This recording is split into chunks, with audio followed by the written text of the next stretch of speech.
e começa a tratar. Porque, Qual que é o tratamento? E aí você entra no... Opa! Você tem quantas horas de podcast pra gente conversar aqui? Tem bastante tempo. E olha que coisa interessante. Eu estou extremamente feliz porque eu acabei de voltar de Dubai. Eu dei aula no Congresso Mundial de Endometriose, chama Endo Dubai. Já é o 2º ano que eu dou aula lá. É um evento de cirurgiões. E aí a medicina tem crescido no sentido de entender que essa visão de 360 graus da doença e colocando a mulher como protagonista desse processo, isso é fundamental. Porque, veja, a endometriose ela é uma doença que tem várias teorias. Por que a endometriose acontece? Vou citar algumas. Porque a menstruação, em vez de... Porque, na verdade, vamos voltar... Endometriose, o que é? A gente saiu falando como se as pessoas já soubessem. Ótimo. Eu ia pedir para você descrever faltou essa o que definição. Acontece. Imagina que essa minha mão aqui é o útero de uma mulher. Então, o útero tem 3 camadas. Uma camada externa que reveste o útero, que chama serosa.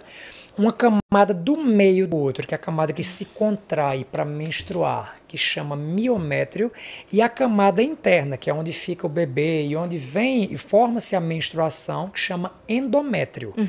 Então, endometriose é a presença de células do endométrio fora do útero. Então, a primeira coisa a doença não está no útero, está no Wi-Fi. Está no Wi-Fi. E aí está no Wi-Fi. E aí, essas células, elas podem estar fora do útero, mas em qualquer local. O mais comum é estar na pelve, e por isso uma das teorias mais comuns e que até a gente ter uma evolução da saúde, ela explicava quase todos os focos de endometriose, é a famosa teoria da menstruação retrógrada. Então, na menstruação, o músculo do útero, o miométrio, se contrai e coloca aquele sangramento para fora pela vagina. Mas o fundo do útero se comunica com as trompas, as tubas uterinas. Então, existiria um refluxo de sangue que, em vez de sair pela vagina, voltava pelas tubas e caía na barriga. E por isso os locais mais comuns de endometriose é atrás do útero, na região que a gente chama de fundo de saco posterior, é no intestino, é nos ovários, é nos ligamentos que seguram o útero. Esses são os locais mais comuns. Então, essa teoria, em 1920, quando a doença começou a ser relatada, ela justificava, porque a gente só tinha métodos de imagem para olhar ali. Mas, por exemplo, eu tenho um paciente que tem endometriose no olho. Ela sangra e menstrua pelo olho, se a gente não bloquear. Tem relatos na literatura de endometriose no cérebro, endometriose no umbigo, endometriose no nariz, a célula está soltando no corpo. Então, existem várias teorias. Teoria da metaplasia celômica, a célula saiu dali e se desgarrou. Teoria da disseminação linfática, ela estava na pelve e foi para o olho. Então, tem várias teorias, e por isso que é tão difícil a gente tratar. Mas, independente dos motivos pelos quais aquela célula saiu dali do útero e foi para o local que ela está, ela tem um comportamento que depende de 4 fatores, que aí a gente chega para o tratamento.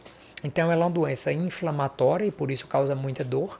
Ela é uma doença hormonal, porque os hormônios que estimulam a preparação do útero, né, porque a camada de dentro do útero, o endométrio, ela se prepara todos os meses para engravidar. Menstruação é o útero dizendo, ei, esse mês não deu certo não. Se quiser engravidar, vamos tentar mais um ciclo.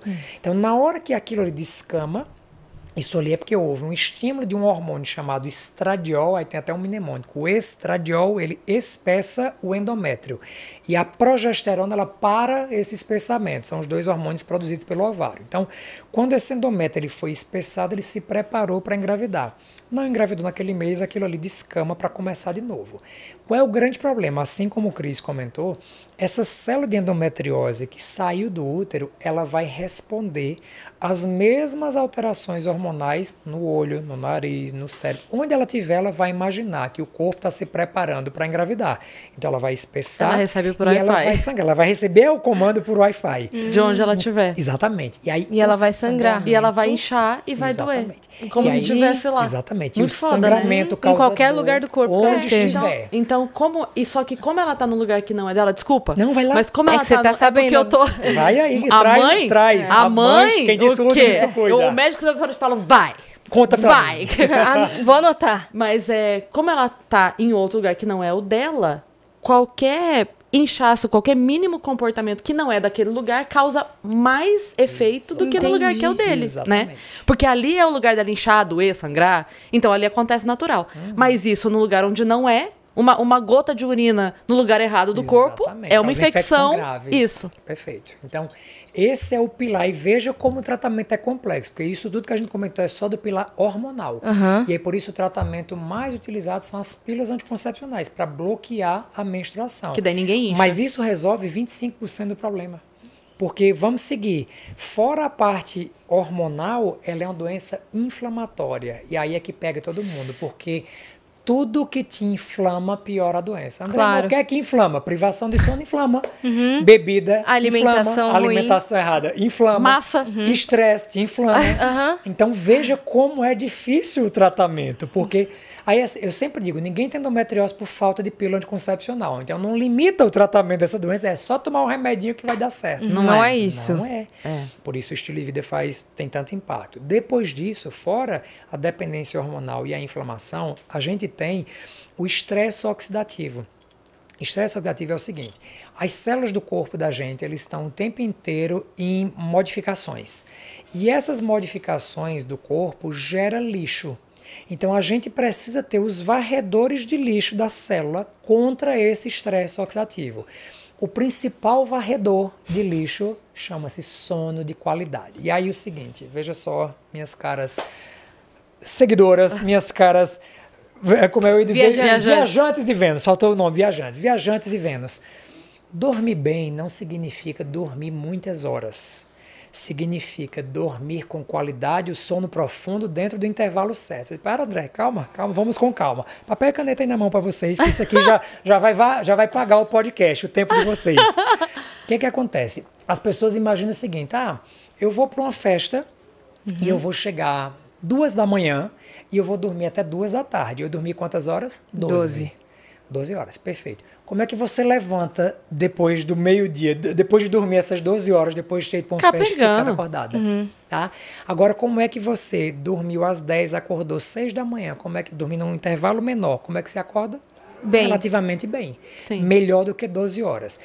E isso tem um impacto muito grande. Depende do que você fez na noite anterior. Exatamente. Também. Existe o nosso corpo, ele funciona através de um mecanismo chamado ciclo circadiano.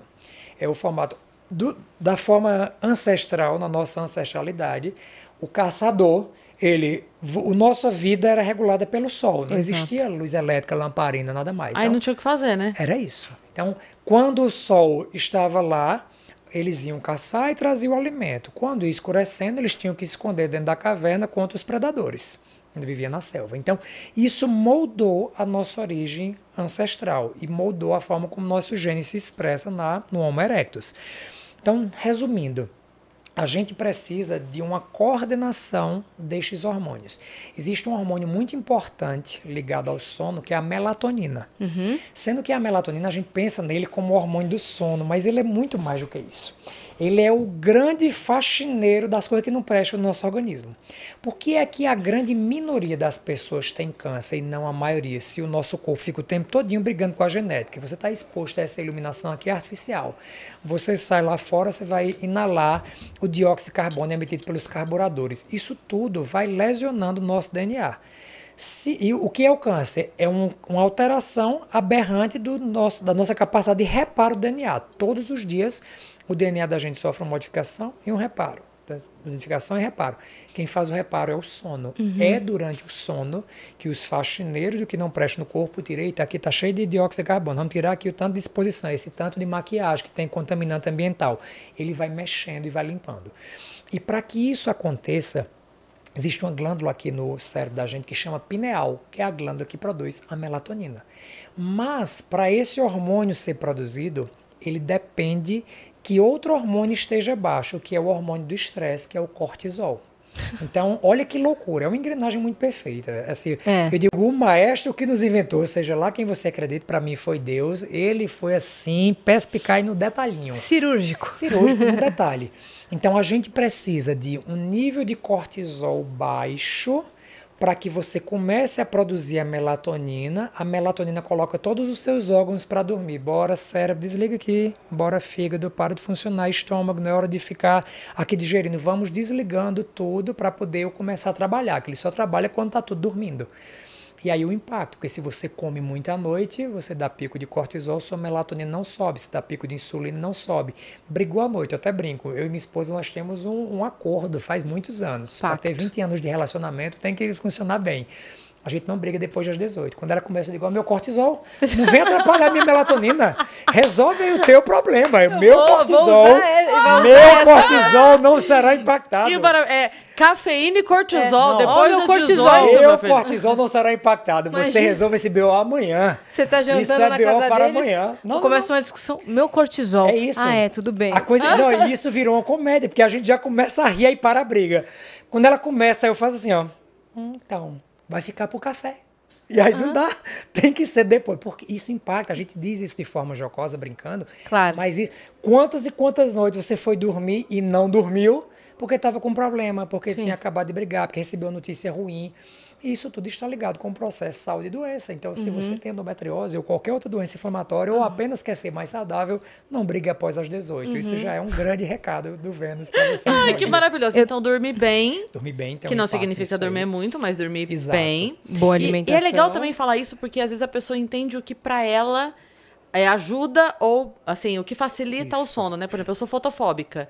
Eu preciso de tapar-olho. Sim, Então com eu tenho certeza. 820 na bolsa, na mala, aqui na mochila, em Maravilhoso. qualquer canto, eu vou dormir, porque eu sei que eu estando visualmente bloqueada, o meu sono... Perfeito. E isso tem uma explicação fisiológica para que isso aconteça, porque a região superior da pálpebra da gente, ela consegue captar. Eu posso estar de olho fechado e eu sei que a luz aqui está acesa. Sim.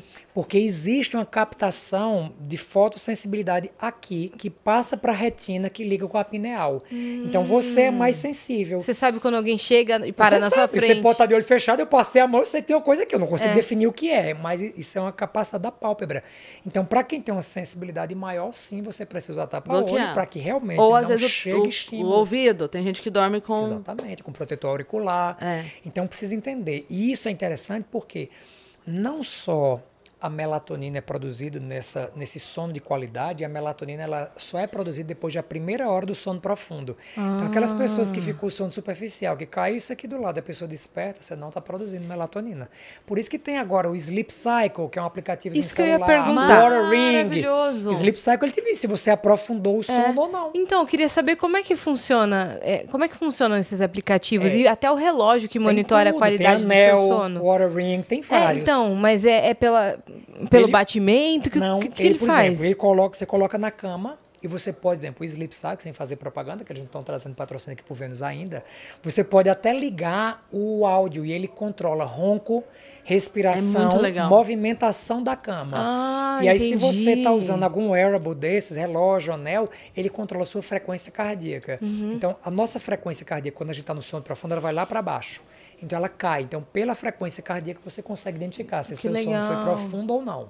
É um dos Entendi. parâmetros utilizados. O Vitão da Mar, ele fala à noite. E a nossa diversão é pegar as gravações. Porque ele sempre fala umas coisas muito absurdas, assim, a coisa mais engraçada. Exato. Isso não é um sono de muita qualidade. Porque Quando fala- fala? Fala muito à noite. Porque Coitado, a o cabeça sonambulismo, dele não Nossa, a para. cabeça do ele Vitão não não entra para. no sono REM 3, né? A fase mais profunda do sono. Então, isso traz um impacto. Aí vê, ó, nós só estamos no terceiro pilar. Eu falei é a parte hormonal, Sim. a parte da inflamação, o estresse oxidativo, que a melatonina tem esse impacto, e ainda tem a parte da imunidade. Nossa. A endometriose ela tem uma ação no sistema imunológico. Então, olha que coisa interessante. Todas as pacientes que têm endometriose, elas precisam investigar doenças autoimunes. Existe uma associação muito grande entre endometriose e hipotireoidismo, alteração entendi. da tireoide, entre endometriose e fibromialgia, endometriose e síndrome do intestino irritável. Então, Entendi porque que eu tô com o pedido do exame autoimunes, agora. Entendeu? Você tá, vamos lá. Aproveita a consulta que vai ajudar muita gente. Não, depois eu te falo. Mas tem uma relação, Tem uma de relação endometriose muito e grande. doença autoimune. Muito grande. Entendi. Por conta do pilar imunológico.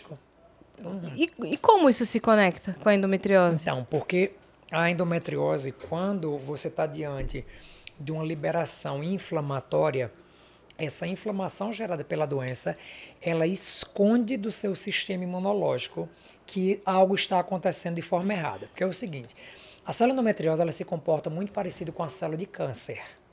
Então a gente até diz assim, é um câncer benigno, eu não sei até que ponto dizer que é benigno, é só porque assim, não tem cura também. Mas o que é que acontece? Todo o nosso corpo, se você vai imaginar que isso aqui é uma célula de endometriose.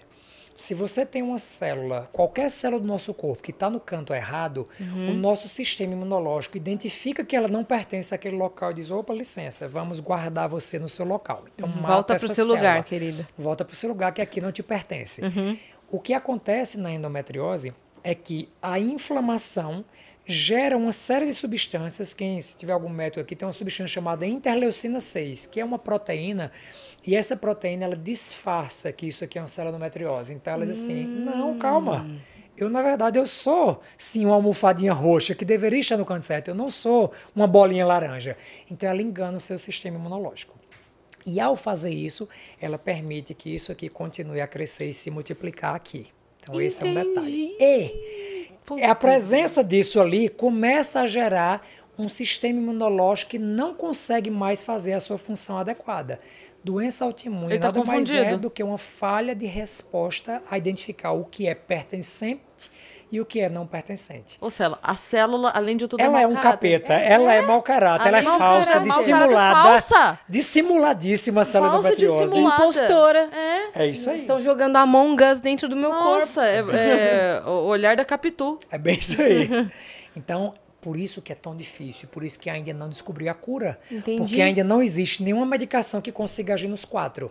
Você usa anticoncepcional que age aqui. Aí você age na cirurgia que age no que isso aqui não resolveu. Mas aí se você, depois da cirurgia, não voltar a fazer isso, a doença volta de novo. Porque assim, a cirurgia, isso é um detalhe importante, ela é importantíssima, tem um impacto positivo, especialmente quando o tratamento clínico não resolveu, mas ela não cura. E a gente não opera... Na cirurgia, desculpa, na cirurgia você tira a célula que está fora, é isso? Tira os focos visíveis da doença, porque como a gente não enxerga célula, porque a doença não é feita com microscópio, a gente faz com o olho nu. A célula não consegue ser vista, então fica sempre, no geral, não é sempre, mas fica alguma doença residual. Não dá para ver mesmo onde está. A gente tira os focos visíveis da doença. Então tem isso aqui, tira isso, arranca isso, tira isso, dá para ver, mas o que não dá para ver.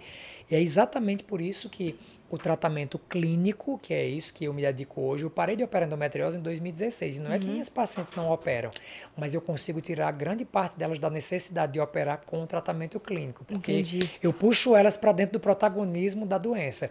E foi exatamente isso que eu fui ensinar agora em Dubai. Que era como o cirurgião precisa ter essa visão 360 graus para que sua paciente não precise ficar operando todo ano.